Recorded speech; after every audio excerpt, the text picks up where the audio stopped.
이 이야기는 베이징 주재 프랑스 외교관 베르나르 브루스코와 경극 배우 스페이프 사이에서 벌어진 믿기 힘든 실화를 바탕으로 합니다. 1964년 냉전 한가운데의 베이징. 외국인에 대한 통제와 고립이 일상이던 그곳에서 프랑스 대사관의 회계사 르네 갈리마르는 어느 날 한 오페라 공연과 마주합니다. It's a local singer. We're going to hear excerpts from Madame Butterfly. 비극적이고 순종적인 나비 부인을 연기한 중국 가수 송링리. Her American sailor has now left her.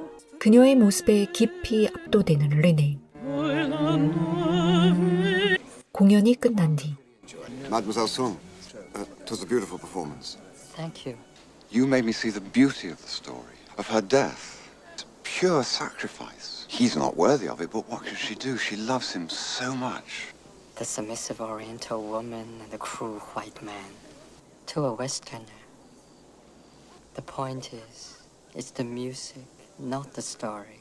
If you wish to see some great theater, come to the Beijing Opera sometime. Further education?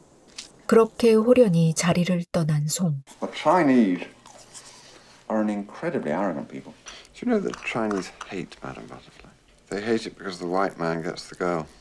Sour grapes, if you ask me. 그날 밤 아내와 담담하게 대화를 나누지만 그의 마음은 이미 송에게 붙잡혀 있었습니다. 이끌리듯 다시 극장을 찾은 그는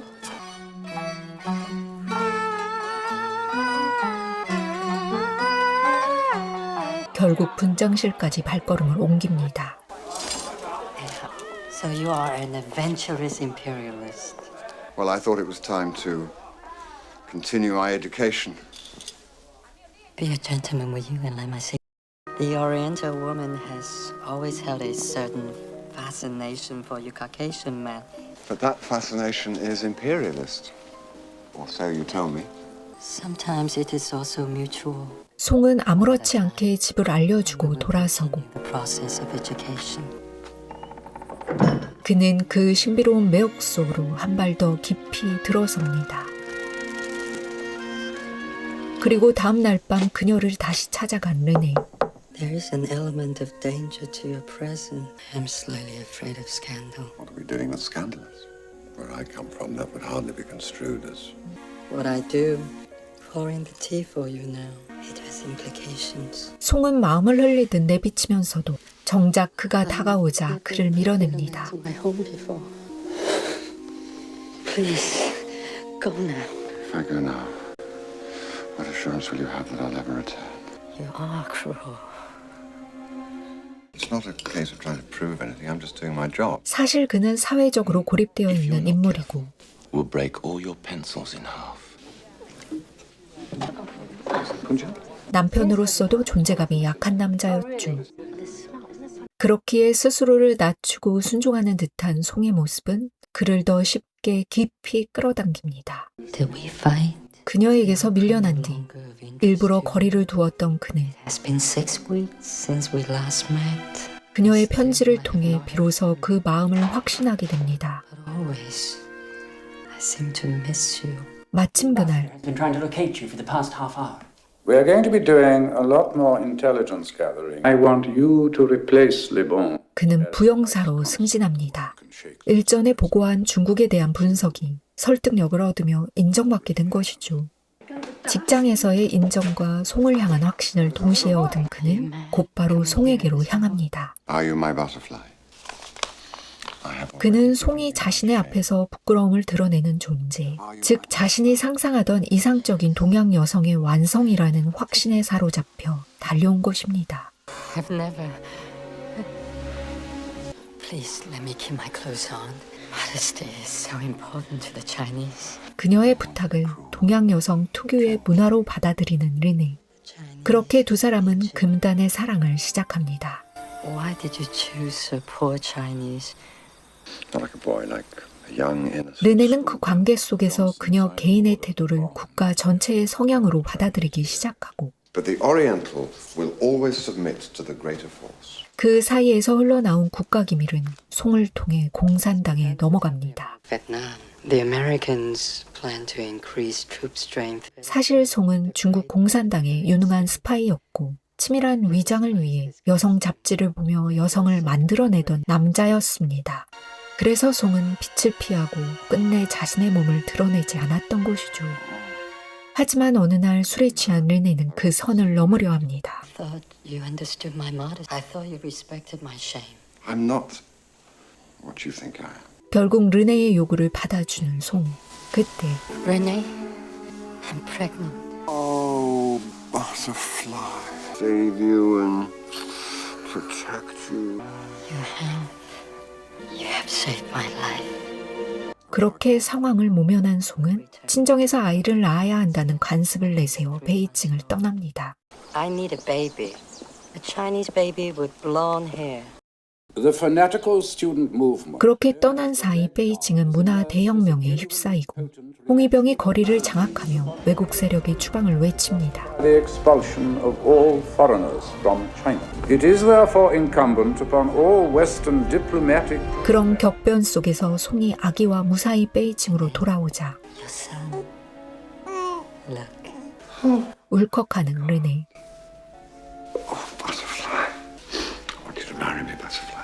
결혼까지 제안하지만 Take you to Paris. I can't. The records now say all artists are criminals. Promise me. Never forget. 예술활동을 문제 삼는 홍위병들에 의해 연행되는 송. The days I spent with you were the only days I ever truly existed. writers and intellectuals and transform you into citizens of the future. 한편 외교 환경이 악화되면서 르네는 본국인 프랑스 파리로 발령받아 돌아갑니다. 파리에서 오페라 나비 부인을 보며 송을 그리는 르네. 이혼 후 그는 동양적인 공간으로 꾸민 작은 아파트에서 홀로 살아가고 있었습니다. 어느 날 그 앞에 다시 나타난 송. 그는 송을 망설임 없이 받아들입니다. 하지만 그가 믿어온 세계는 그 순간부터 무너지기 시작하는데 카메라는 몇 년 뒤 정보 유출 혐의로 체포되어 법정에서는 르네를 비춰줍니다. 그곳에서 마침내 드러나는 진실. 스파이 송의 낯선 모습에 얼어붙는 르네. That was 1968 when I arrived in Paris. Next 2 years, I lived a very comfortable life. And the spying. 르네가 더 이상 고위 간부가 아니었기에 얻을 수 있는 정보가 제한적이자 송은 아들이 중국 당국에 붙잡혀 있다고 거짓말하며 그를 정보 유출에 가담시킨 것이었습니다. In his own small way, Rene was the perfect father. Say the fact that you are a man. Rene never explored my body. In all your years together. He was very responsive to my ancient Oriental ways of love. Did he know you were a man? I never asked. 감옥으로 가는 호송찬. You my butterfly. Still adore me, don't you? What are you doing? Helping you to see through my hand. Stop. Stop that. Look at me. 르네는 20년 동안 존재하지 않는 사람을 사랑했던 것입니다. Ridiculously funny that I've wasted all this time. What I love was the lie. It's been destroyed. You never really loved me. I'm a man. I loved a woman. Are you my butterfly? I want honesty. 그는 자신이 만들어낸 이상적인 사랑, 즉 환상이 파괴되자 결국 현실을 버립니다. As Madame Butterfly. 자신이 사랑했던 그 이상적인 여성 나비 부인이 되어 그 환상 속에서 비극적인 선택을 한 것이죠.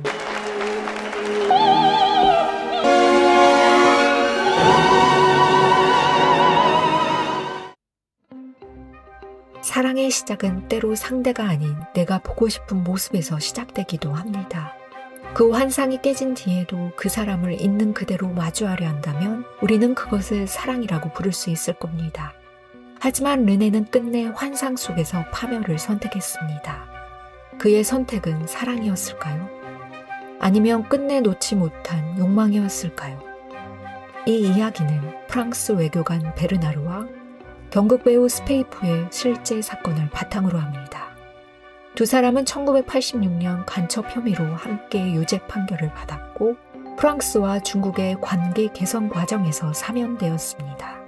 이후 스페이프는 파리에서 다시 무대를 서며 배우로 활동을 이어갔고, 시간이 흐른 뒤 스페이프가 세상을 떠나기 몇 달 전, 두 사람은 다시 만났고, 그는 베르나르를 여전히 사랑하고 있다는 말을 남겼습니다. 이 사건은 이후 연극과 영화로 제작되며 많은 사람들에게 알려지게 됩니다. 영화 앤 버터플라이였습니다.